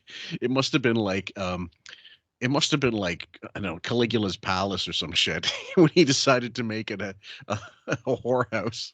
and have all the senators fucking their wives and chat in front of people. I mean, you know, I guess, like I said, if it's a con experience or the experience of getting near them or being, you know, going to see Amy Winehouse before she died, that kind of thing. I know for Artie, that was a draw. That was part of the draw. It was like, let's see how fucked up we can get him. Let's see if we can get him to say fire. You know, really was like going to Vegas and knowing you could pull a slot and something may come out, may not come out. But it's a little morbid when you think about it too hard. Yeah, and Richard Christie, I just dread to think what his stand-up was like, because I love Richard. I think he's a very likable personality on the show, but geez, I never thought he was funny. He was funny when they laughed at him, but he would never come up with anything funny. One of his jokes he told on the air, I'm not joking, he actually said one of his bits was about how he's upset that, you know, airplane toilets are self-flushing because automatic, because when I get up I like to look at what I left behind. What's the punchline? Oh, Jesus Christ. Right. That was a legit joke. He said he used it as stand-up. Well, didn't they played audio of him once when they did that show in Cleveland, I think, or one of these shows, and it was so funny because the audio was just Richard going, "You guys are wild, hey, you know, whoa, you guys," and it's all just and like at one point they just said, "Where are the jokes here?" And then Richard said, "Well, you know, I didn't want to put my jokes in because that's my material." Well, why are we listening to this? Well, that's it. They're up there on that. They're up on that link I mentioned to you, the one that you know about. Like following the Killers of Comedy in Lakeland or whatever the fuck it is. Like it's a couple parts and they're about 20 minutes long perhaps, but you're right. It is all just in between shit. The, you know, getting to the bus station, the train station, the plane, the airport, and then some of the hotel hijinks, but it isn't entertaining really. It's just filler. Oh, it's that guy Sequoia, the promoter, wasn't it? That was the one Eric the Midget kept bringing up. He was going to work with Eric the Midget. Oh, I love that. Together a show. Because if somebody's paying money and Richard comes up with those 15 Well, minutes. I'm not talking about the time. I'm talking about more of the quality of the material. All right, we're going to take We're going to take a quick break. I don't know. I mean, you know what I don't know. Well, you've seen a lot of comedians. What do you think? Yeah, they need the help of the show, of course. I think they know that, though. Absolutely. We all need the help of the show is the point. Quick break. We'll continue this conversation. Plus, we got to talk about JD, the arm wrestling champ, and the shape everybody's in. You're listening to the wrap-up show. I'm sorry. We're laughing. I just informed JD that this weekend in Vegas, he will be sharing a hotel room with John the Stutterer. Have a blast, JD. Waiting for John to get out of the fucking shitter. I'm shitting. JD, honestly, how much did it hurt when Robin chose John the Stutterer over you? You know what, Robin? I don't know. I really have no idea what Robin's problem with me is. I mean, she says I'm creepy, but you know, she hardly talks to me. Because you're creepy. No, well, if I was so creepy, she would go up to someone else and get their pass. You know, if she needs to get through the doors, she comes up to me, specifically. Maybe. So I don't know what her deal is. Are you saying that she secretly digs you? I don't know. Is it possible you're the closest to the door at the time? No, I'm not. No, Benji.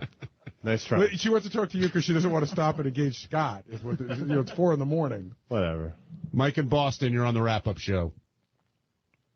Mike, you there? Mike's gone.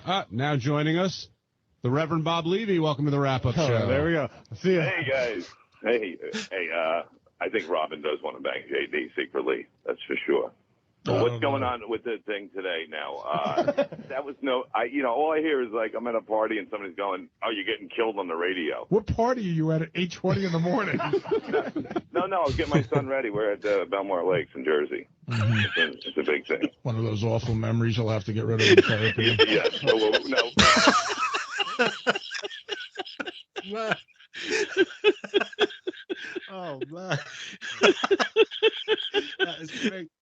It's just like fucking throwaway, but it brings back that whole. I think Levy is Jeffrey Dahmer. If he read a joke book, that soliloquy. He's got the same delivery. That's a highlight of the entire series run. That moment. Oh yeah. That's a little, yeah. Daddy had vodka at Belmore Lake, and someone called him a hack. Yeah, to give you a 20-second recap, Bob, Artie was on a show yesterday. He referred to the Killers of Comedy as the Hack Pack. And Shuli was very upset about that, came in during the show and let everybody, particularly Artie, know how he felt. Boy, did he let me have it. And then some. But then I said, look, I was kidding because someone asked me a question about the Killers of Comedy, and as a quick joke, I said, hackback. It's not even a funny. It's just like, you're thinking, you're just busting chops. And then I said, no, honestly, Bob Levy was a great comedian as a part of that. And honestly, you were the only name that I thought his audience would know. And then he said he writes jokes for Chappelle. And then I said he also writes jokes for Dave Chappelle. Which, right. So that's it. That's all it was. And Shuli got me. Listen, I feel bad about the fact that, Shuli is trying hard to work as a comic, and I don't mean to hurt a guy whose career is sort of just starting and blossoming a little bit. So I feel bad about that. He said he's just starting. A little bit. Contrary to Shuli telling you, I've been doing this for 10 years. 13 years, yeah. I've been a comic for 13 years. To Artie, that's really betraying Artie's true thoughts. The Shuli is no different than Richard or Sal, no matter how many years he's put in. And because of the show, them going out is the only reason they would sell any tickets. And that's the truth. Oh, yeah, he doesn't look at Shuli as being some kind of a one to watch for the future. This guy's going to be, it's not, yeah. He's not a grizzled veteran. He's not an up and coming, star on the rise, catch a falling star. And, but in his mind, he's like, well, you are on the same level with them. Like, that's kind of what the whole problem is here. And you just don't realize it, Shuli. Like, know your place. And if Shuli had a little bit more humility, a touch more humility as the MC, to know that, yeah, I don't mind being around for the ride if I can get a bit more money, because that's really what these shows were about, making money that they weren't making at the show and needed to make. He could have dealt with this in a way where he just wouldn't have seemed so needy, spiky, defensive, needy. Yeah. And if he was that kind of personality, then when he left the show and he did have stories, people would just go, I liked him. He was a nice guy. A bit like, in the same way that Steve Grillo, no one harbors any resentment towards Steve Grillo. You know what I mean? But you don't listen to him either. No, God, no. But Shuli just doesn't have that personality now. He's just this. I think definitely set off a lot of people. He suddenly appeared on people's radar, and then obviously with Hurricane Sandy, the die was cast. Oh, you basically you threw away the Shuli playbook, and you just saw in big neon letters hack every time you saw him. That's all you could think of. Yeah. And and releasing that Shuli set did not help anything. To them in the chutzpah to be like the Smashing Pumpkins and go, I'm going to release 2 records now. And they have something like, 73 views on YouTube. He abandoned the channel. It's like he started up another, probably couldn't remember his password. And have you seen the cover? The covers that he has, they make, like a Megadeth album cover look like Wish You Were Here or something. Like they Peter just Saville. look. Yeah, I'm probably going to get a load of hate from Megadeth fans. I like Euthanasia as much as the next one, as much as the next guy, but I don't really, but yeah. But I couldn't believe how bad the whole thing, that whole Shuligy thing. I'll get through it this year. That'll be your Mount Everest. Yeah. Well, literally, there's nothing but bong hits and wrestling belts as adornments in this character, Shuli's picture, and then he's in his underwear on a couch, like a 40-year-old slacker, promoting some awful pot lifestyle mentality. And I mean, it when you get a little older, it's probably the worst thing you can appear as. It really is. I was saying to someone recently, actually, I know someone in my life who is kind of mid-40s and is just never really grew up and never, just is someone who it's like that guy you see at a festival hanging around with 25-year-olds. and it just looks really sad. It's sad. Another thing as well, it is sad. But another thing about, we talk about reputations and what Artie did here with Shuli and the hack kind of moniker that's followed him around. It's a bit like, do you know, if you have a friend or someone in your social circle and he borrows money off somebody and doesn't pay back, right? Yep. And someone says, that guy, he didn't pay back or he borrowed money. That reputation you got there, you might never, ever get rid of it. Because even if you borrow money for 20 times and pay it back, someone is probably going to remember the one time you didn't. So it's just like a reputation like this is just impossible to shake off. And Shuli still has it to this day. Well, it's followed him around like a bad fart, and he just doesn't understand that. Like I said, the self-awareness to know that maybe leave well enough alone, and maybe just get a job at fucking Costco or something, and get a union position or something, and then don't. It just the comedy dream has failed Shuli, well and truly. So go on and do something else. Now, mind you, if he's enjoying doing this podcast of his or whatever, if it's making him enough money to live, God bless him. Maybe I should move to Alabama, but I'd rather move to the Philippines. Anyway, we'll keep going, guys. I feel bad about that. I don't think he's a hack. I don't think Levy's a hack. I think you guys put on a funny show. You should go see The Killers of Comedy. And I work with Bob all the time. I work with Shuli all the time. And if I didn't like... Artie, can I interrupt for a second? And I think that if I really thought you guys sucked, why would I put you on my show? What's so funny? I know it's funny. That's Sal's apology. Yeah, right. No, but Artie gets into this cadence that just reeks of instant. What do you want me to do? No, I don't want to do it. You're like, this is Artie. He just goes, listen, Killers of Comedy are funny. I think he's a funny guy. Like it sounds like there's a gun to his head. Do you realize how much there is? Right. It's like the life beat. The life beat.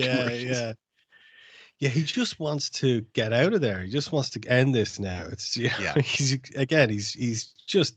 I think he's doing quite well not to get really angry at points here, Artie. I think so. Like, it's a good thing I'm not some sort of egomaniac, because you guys are putting me on some sort of pedestal here where you really are so into what I say and you think other people are into what I say. It's really not the case, man. You take me out of the show and I'm, featuring for Attell in Missouri.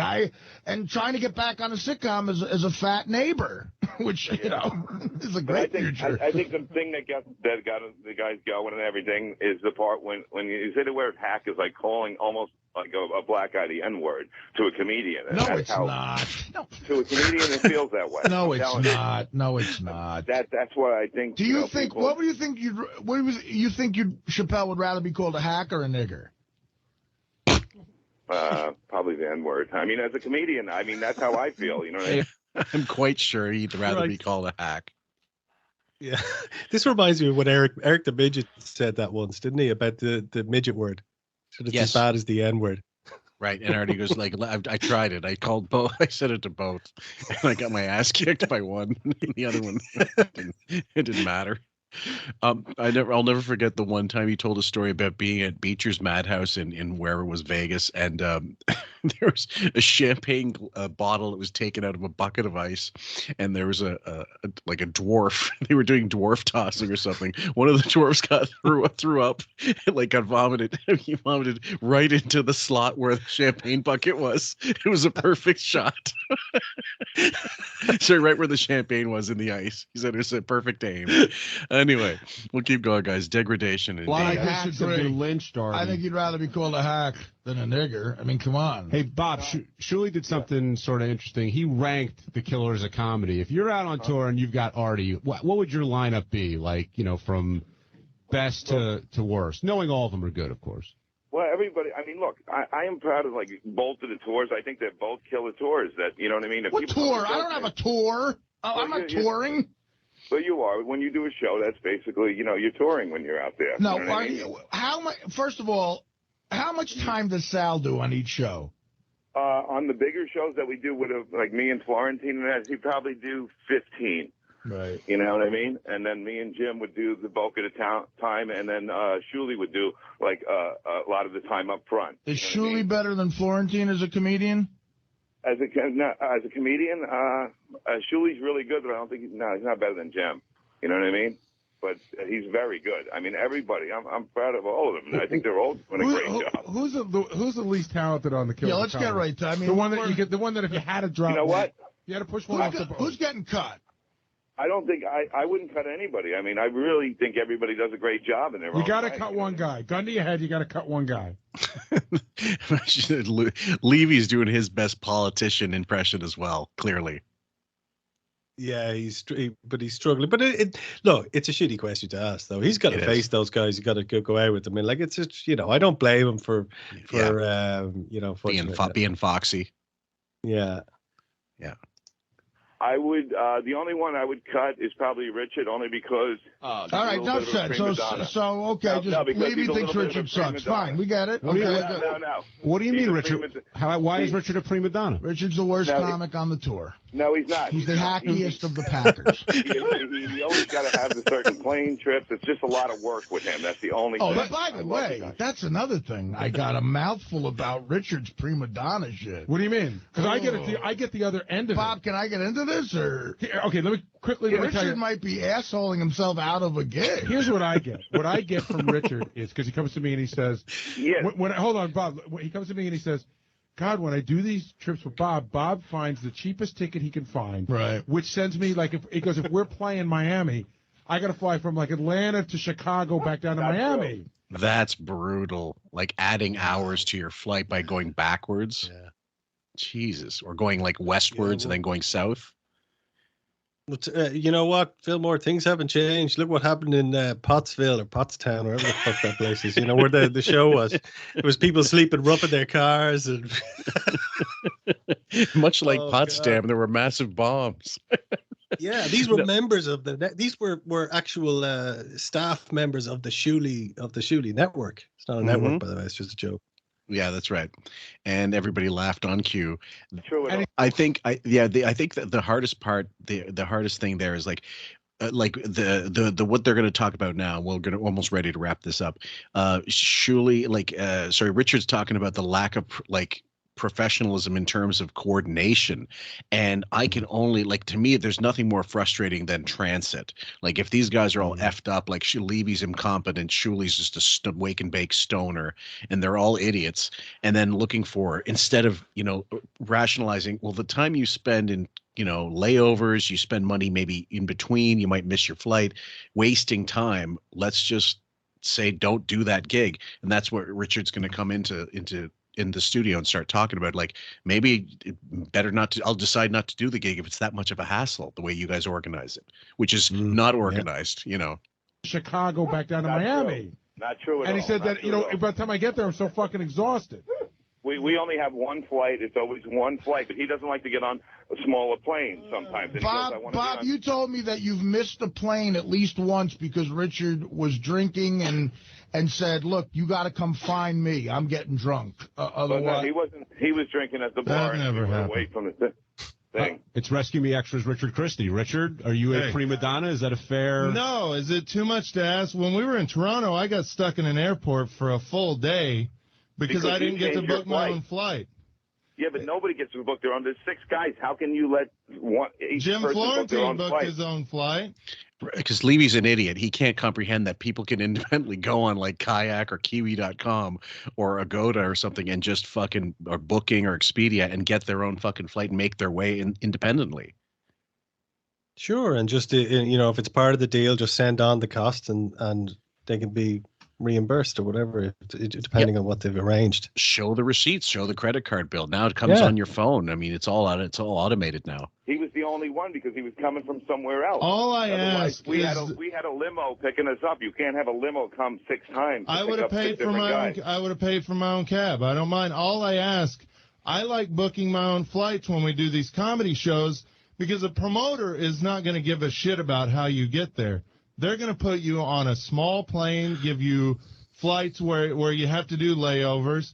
If I book my own, I'll do a direct flight to wherever we're going, and I'll make sure it's a full-size plane. That's the only thing. I'm terrified of flying And I don't think that's being a prima donna that I don't want to fly a prop plane to somewhere. Well, I was on Bob's side, but now I'm on Richard's side. No, It's not a problem. I've never been on one, thank God, and I hope I never will be.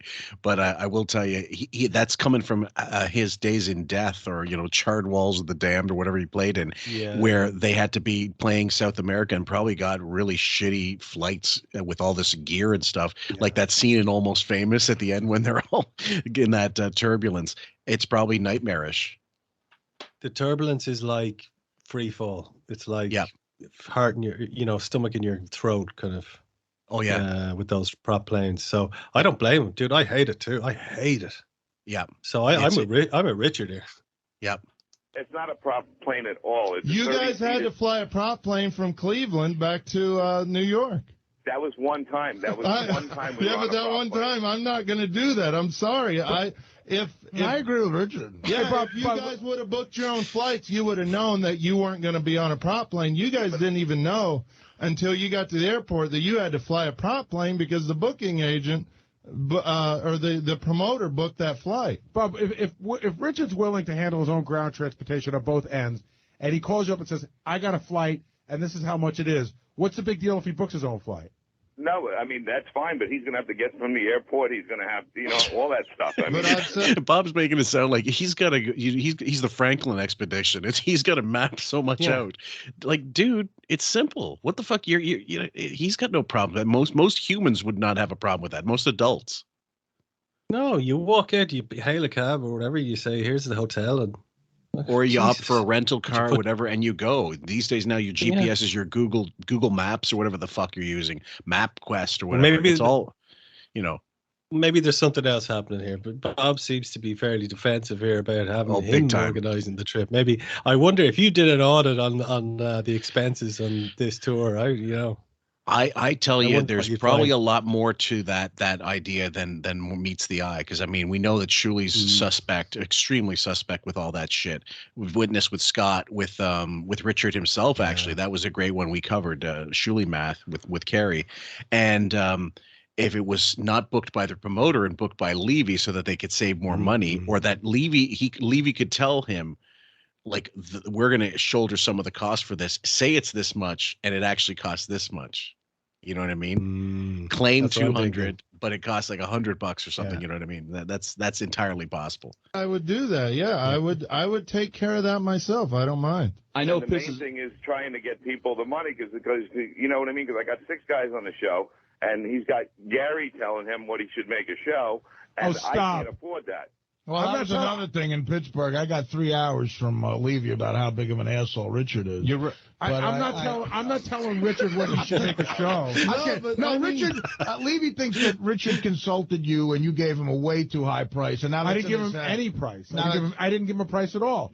He said he felt he was being underpaid, and I said to him, Artie, you and I had this conversation on the plane. Right. I told you what I think you should be making based on your status if you come. But we're not even talking about that. I said, if you're unhappy with what Bob is paying you, then your choice is to either accept it or go out on your own and do your own thing. But that's the thing. Like, I don't think it's a prima donna to say, hey, this is how much money I would like to get. If they're not willing to pay it, then I just won't do the show. I don't mind not doing the shows. I'm not asking or forcing people to give me this amount of money. Now what you're going to hear is Bob try to ease him back into the fold and make sure he knows, like, no, we need you there, without saying it, because he's desperate to have Richard and Sal on there to make more ticket sales. That's all that's about. And Richard knows he has that value. I think we talked about you and I discussed it. Carrie and I discussed it. He knows he's the draw, or one of the draws. Richard is the difference between them making a profit or actually losing money. I believe, and because Shuli said that before. He said they lost money on plenty of shows. The Killers of Comedy. So I think Bob knows that. He's aware of that, and so he's got to walk a fine line here. You got it. Absolutely. I'm saying, hey, if they don't want to pay it, then fine. I would rather not do the show. We'd all like to make a certain amount of money on every gig, but sometimes you can't. And the main thing is for the future to build the tour up where it's going to be huge, and we're going to be making huge money. I know. The thing is, all take a beat. You don't build up a comedy tour. There's either demand or there isn't. Yeah. Yeah. It's not like an up-and-coming rock band playing the dives, then playing the clubs, then playing the theaters, and then playing the arenas, and then playing the fucking stadiums. That's not how that works. Like, you're established. This is your height. This is your zenith of the big, far-reaching Stern show. And if it ain't working now, it's not going to be working in 2020 if you're on the Stern show. He doesn't move in the needle, Stern. Like, if you think what Bob is kind of thinking there is, people who don't listen to Stern are going to hear us, and they're going to think we're great. Well, listen to that Sal joke that he told earlier, and how many people who don't listen to the Stern show would find that joke about his finger funny or this whatever it was. Maybe I'm like how awful it was. Maybe you might laugh like embarrassingly and like giggling nervously to see if anybody's around and looking over your shoulder to make sure that a certain segment of the population isn't going to come in and just storm the stage and rip him to pieces for that joke. Yeah. So once you see this show, Fillmore, are you going to go? If they're saying, "Oh, we're coming back in 6 months," you're not going to go again. No, you're going to hear the same. It's not like you've already seen the Iron Sheik and Beetlejuice. Right. And it's also not like a band in that they're going to play a different set list, new album, maybe touring a different album, that kind of shit. Oh, they got a new guitarist or whatever, or this guy's sick. Let's see, different venue. And also, that's the one weird thing. A comic can't do their old stuff anymore, but bands are expected to do their old stuff. Yeah. Unless you're Dice Clay, and Dice Clay can do the greatest hits, all the poems and stuff, but man, don't you dare try that if you're, someone else. But Bob, like I know you and Sal and Shuli, like you, I don't want to kind of say that you need the money, but this is your living, Bob. And so you take a lot more gigs than I do. I can afford not to do a lot of these gigs. So to make it worth me being terrified of flying and going through the hassle of being stuck in an airport all day, I would like to get a certain amount of money for a gig. Yeah, Richard told me, he would tell me, this is the only thing I consulted him on, Bob. He would tell me what he would make to go to, say, Los Angeles for the weekend and do 4 shows, and it sounded to me like a very low amount of money. Now, I'm not putting the tour together, and I said, if you don't like that money, then you shouldn't do it. And Richard is such a nice guy. He doesn't want to beg off the tour because then Sal won't be able to go, and Sal really does. Wait a minute, why is that? Why do Richard? Sal will go. Can still go, yeah. But Richard said, if I leave, then you were telling me that you thought that he wouldn't hire both you and Sal together, or that you would talk about airing your dirty laundry. What kind of people would go to a show seeing a bunch of desperate, money-starved fucking urchins, just derelicts, hoping and praying that people show up for a gig, and then bitching about money beforehand? It's terrible, isn't it? Like these are guys getting up on a stage and they're already talking about how they're all on the balls of their ass and they're sensitive and their feelings are hurt and they're afraid of flying and they have a drinking problem and they haven't got enough money and it's it's ground zero for fans to go to the gig with a huge banner saying "Hack Pack" and then hold it aloft just to set off like one or all of them. Yeah. And then also to send drinks to Richard, get him shit-faced on stage and film it or whatever. At that point, you're just going for the goof. And I'm not even talking any funny. The funny has already left the room. It's not even entering the room. You're going to see assholes. You know what I mean? Like, that's it. It's like, let's look at it. Sometimes it's funny to watch the monkeys in the zoo. You know what I mean? Yeah, that's it. Like let's see them throw shit against the glass barrier. That's about it. And so, you're not going, man, I've heard good things about Kevin Hart. He might be funny. I've never gone to see him. That's great. No, you're going to this knowing they're desperate for money. And if I buy them a drink, they'll probably take it. Yeah, and I might get the Iron Sheik to swear at me and throw a punch. That's that's the highlight. You can call me a jabroni. Sal didn't want to walk away. No, it's not like that. Levy told me, of course you would hire Sal. And the thing is, too, I always think of it this way. If a promoter's not willing to pay me the amount of money I'm asking for, then I won't do the show. I don't mind not doing the show, and then you guys can get more money. I don't mind that. I think that would help you guys out too. I'm not being a prima donna by asking for a certain amount of money, which And that might be Richard's naivete, but I don't believe he's holding something over their head. I think he's actually thinking, in this case, he's being honest and saying, look, if I don't go, you guys sell X amount of tickets. If I go, you sell X amount of tickets, maybe a little more, but mostly you're going to lose more money if you have to pay me for anything. It all comes back to the episode you covered with Carey, which is if everything was above board, if Shuli had nothing to hide, none of this would have caused any issue. Shuli would have just said, well, look, Richard, here's actually what it is. Because he asked basic questions. Why are we not getting paid for a second show? Shuli would have just said, well, here's the breakdown. Here's how it works. Here's how much people are getting, and that's it. That's it. But it didn't. But it didn't go that way because, and that's why Bob Levy is fumpering along here because he's trying to conceal something.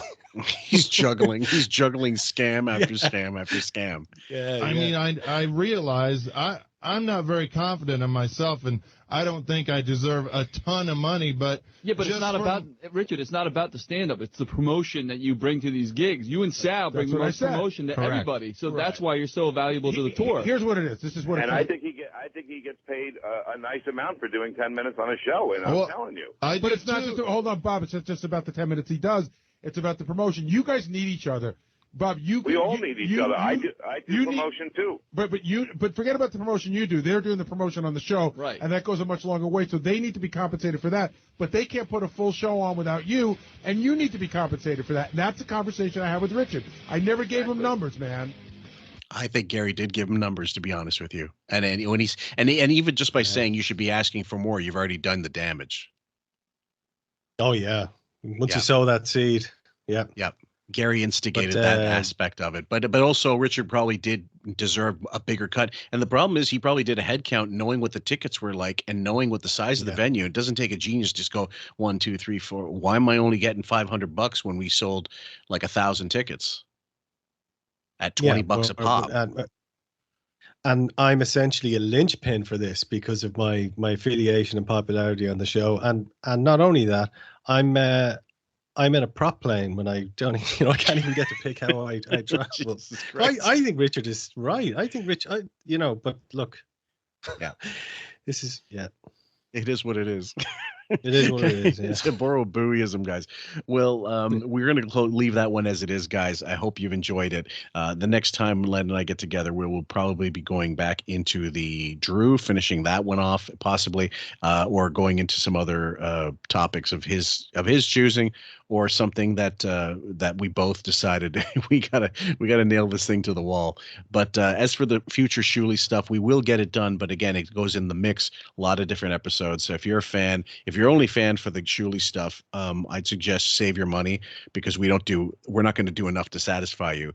But if you like the other stuff, it's more than worth your while, and it's just $5, not even what a latte over at Starbucks in most big cities. So we think it's worth your while for 10 episodes a month. If you want to hear a concept getting beaten to death, subscribe to the Shuli Network. That's where you the Uncle Rico show. Yeah, absolutely. Thank you so much for this one, brother. I appreciate it. My pleasure. And guys, we love you. Take care. Stay safe wherever you are. Johnny was going to call in with the later, man. Good, thanks for calling. All right, Art. Announcement. Take care, buddy. He sprained his ankle. Yeah, we'll see you. Hey, Eric, I got to run along. Take care, buddy. All right, thanks, Eric. Oh, wait. Go fuck yourself. Anyone looking to go to any concerts this summer? No. Check out. Get pre-sale. No one wants to go. We'll see you, buddy. Bye. Hank, you're on the air. Hey now, Howard. Howard.